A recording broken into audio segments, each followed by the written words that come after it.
All right. We are at the Blue Eucy Boutique Distillery, it says on there. And we're here with Richard, and he is donating some products for our event on Saturday. So we thought we'd just get Richard to go through a couple of these. So they're pretty cool, man. I've been out here before, but do you want to take us through different products? And always fun to have you out here. So, no, it's great. Okay, love to take you to some of the products. You've got the eucalyptus oil. Now, we only distill the leaf, so it's a very pure oil. There's no bark or tannins or branches or anything in like that. Such a unique smell because it's done in small batch. The scent of it can change slightly during the seasons as well. It goes almost everything from like a bit of a woody smell through to more of a sweeter smell, which is amazing.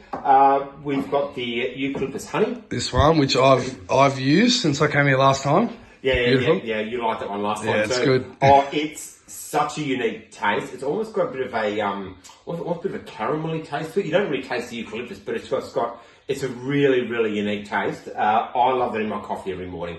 Having a tea, toast obviously, but as an everyday use, it's amazing.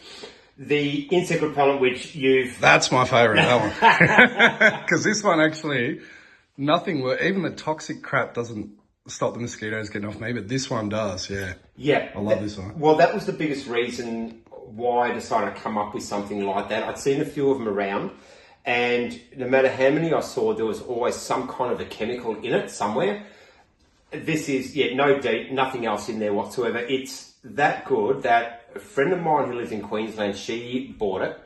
I called her up, going, hey, how you going with it? She goes, great. She goes, I use it every day. I said, really? She says, yeah, I'll put it in my diffuser. All right. So she has an oil diffuser, a little oil burner that she has at the front door. She'll put in maybe 80-90% water and then maybe 5 or 6 sprays of this. She goes, it actually keeps the mozzies out of the house.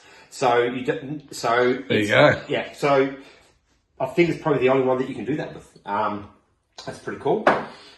We have the goat's milk and eucalyptus soap. This is, as many of the women think that they're going to love this, I actually sell more to men. Do you? Yeah, I do, yeah. Shaving. Oh, right. Shaving. I need to start using this one. Yeah, all the time. Because I get the shaving rash too. Yeah. So, well, all the vitamins A's and E's and everything in goat's milk it's the highest that's actually available. So you're going to get a natural folic softener, skin softener, and all of that. And the best way to use that is you lather up your face, lather this up a little bit, and you actually just rub it on.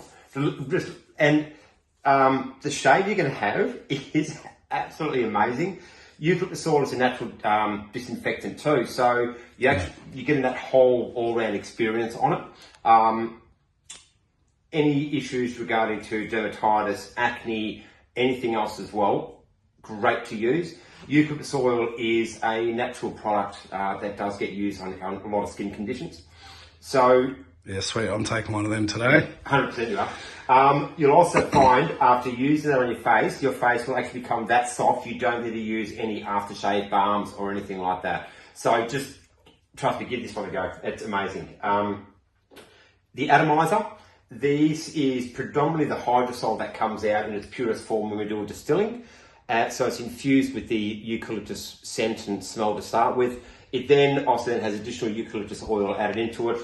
And look, like in any of our bottles in a liquid form, always make sure you give it a good shake, especially with the insect repellent. Give it a good shake because it's also got natural oils in it. When you spray it on, rub it into your skin. Otherwise, oils can just sit on the top. You want it just to penetrate in for you as well. That's when you get the best application and use out of it. Same with this one as well. Just give it a quick little spray. Great for linen. A good combination I'll say to people is perfect to put, if you want to put a couple of drops into your washing to get that bit of a eucalyptus smell, like 1 or 2 drops, but then you would then spray it onto your linen or put it into your linen cupboard. And they work as a great combination together. And then you've got one of our newest ones, which is I didn't know about this one. Cleaner. Yeah. So I was hesitant at first to bring out a cleaner, but I had a lot of people saying, can you please bring one out? This has been really, really popular, because I know there's a lot that are already out there. The good thing about this is, once again, this is the hydrosol that comes out. It's double distilled, so it then gets distilled again, but then in that distilling, I then add more eucalyptus oil back into it, and I also use lemon tea tree oil as well. So you just got a slight little lemony scent. This is fantastic stuff. I've got a few people that just swear by this. Easiest way, spray it on, and then a damp cloth is always best to use, and then just give it a wipe, and you get an amazing smell all the way through.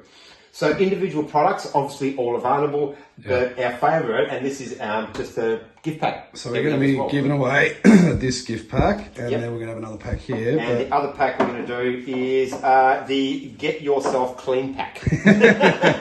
But this is a gift pack, which is like, it's so, I was just saying before, it's like really nicely presented. You've done these at the market. Do you want to just tell us quickly about the farm?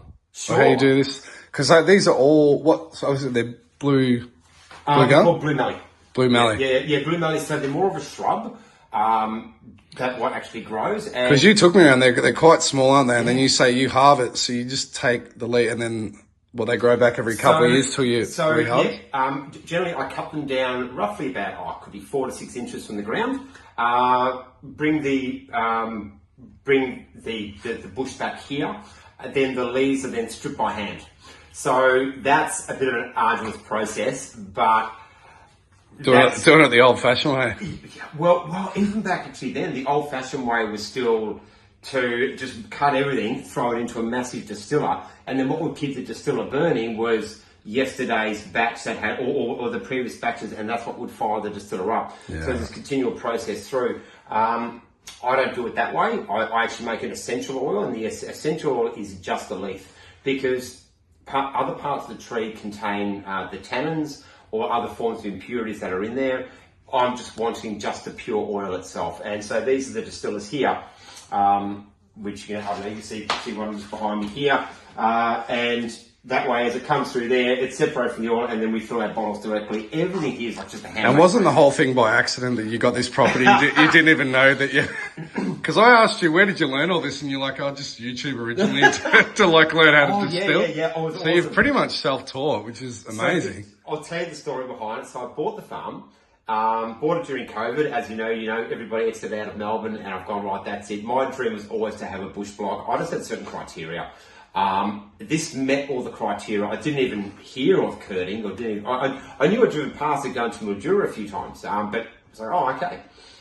So I'm in here and I'm looking around, and there was this particular section of the property. I'm going, the trees here are just different. I was speaking with one of the neighbours, and I was at the fence, and Simo, I said, mate, what's this part here? He goes, the previous owners, they would get it harvested, because that's what you've got there, blue mallees that are actually indigenous to your property. They'd get them harvested and then sent off to one of the big mobs. I've gone, well, let's just keep this going. Let's keep an income stream happening. Called a number of the big places. No one got back to me. Said to Simo, I've tried to call him. He goes, look, don't worry, I know a guy that will be able to come in and harvest it for you. Said, great. Nobody called me. I was in town at the cafe inquiring, trying to find who can do a harvest for me to use it. We know someone will get them to call you. Nobody rang. I was gone, surely this can't be this hard. So I YouTubed it. That's exactly what I did. And I think the key word for me was when I said how to distill. What was the phrase I used? How to distill eucalyptus essential oil. And I think the word essential was the big one. Then it came up with this guy that had a pot distiller, had the whole thing. I'm like, apparently that's just how you do it. He just does it with the leaf. Okay, I've got to figure out how to get the leaf off. So, and then I tried different ways and figured in the end, you know what, I'm just going to peel them off by hand, and that's just what it becomes. Played with a few different areas. Back then, a close friend of mine, she was actually a perfume designer. She designed stuff and fragrances for stores and all kinds of things. When you walk into a shop, sometimes there's a fragrance in a shop that will actually get you more, your senses more to buy a particular product. Yeah. I gave that to her, and she goes, I've never smelled anything like this. She goes, whatever you're doing, keep doing it. She goes, I've not smelt eucalyptus oil like this before. And I go, okay, great. It's very noticeable the difference between, like, if you got one of those the eucalyptus oils at the pharmacy to this, it's very noticeable. Yeah. Well, good bit of info for you. We are the only eucalyptus producer in Australia. Oh, sorry, in Victoria. There is one in.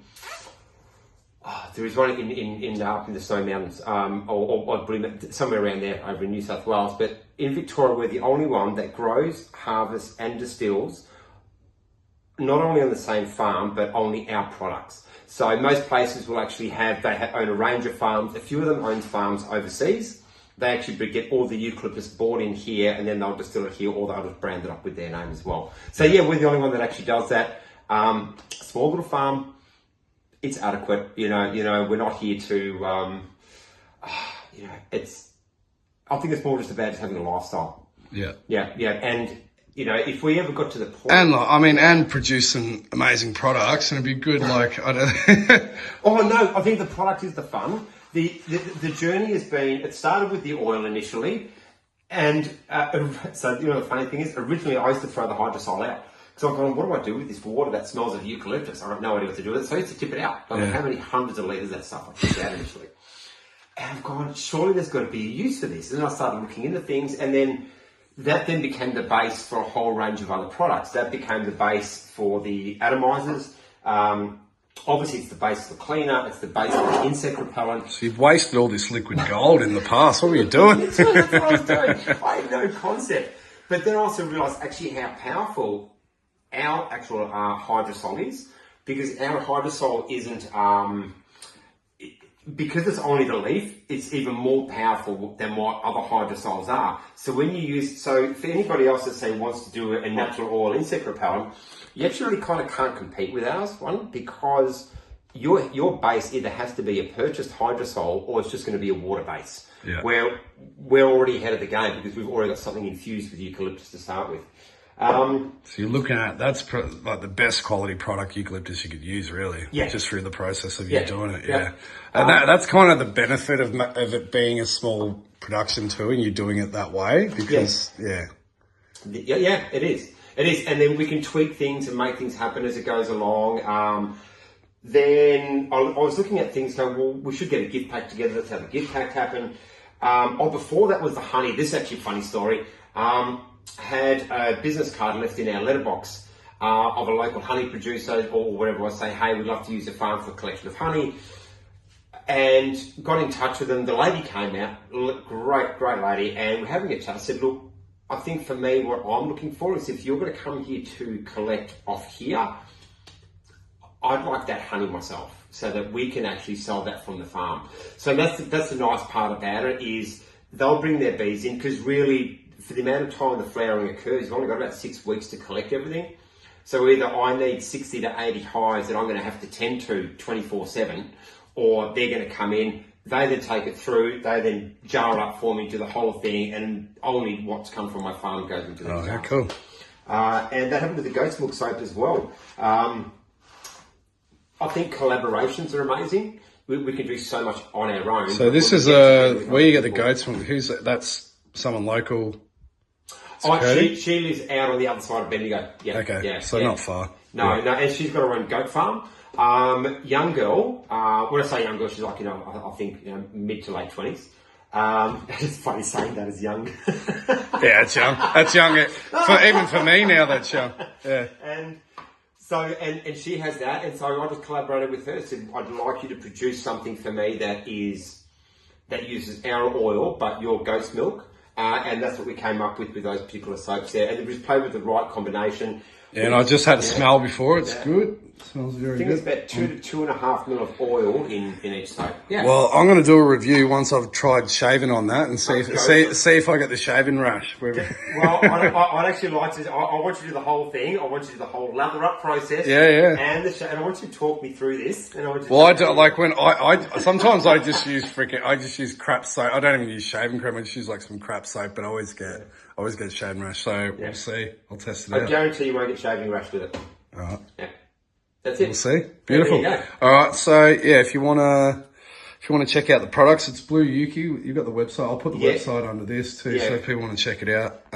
Really, really cool. Yeah, blueyuki.com.au. Yep. Awesome. Right. And feedback on products. If you purchase anything, I'd love to hear all your feedback, things like that on there as well. What did you love? What didn't you love? I mean, in order to make something better knowing the goods and the bads is always really, really good to have. You know, it's this is a very personal, I find it's a very personal experience.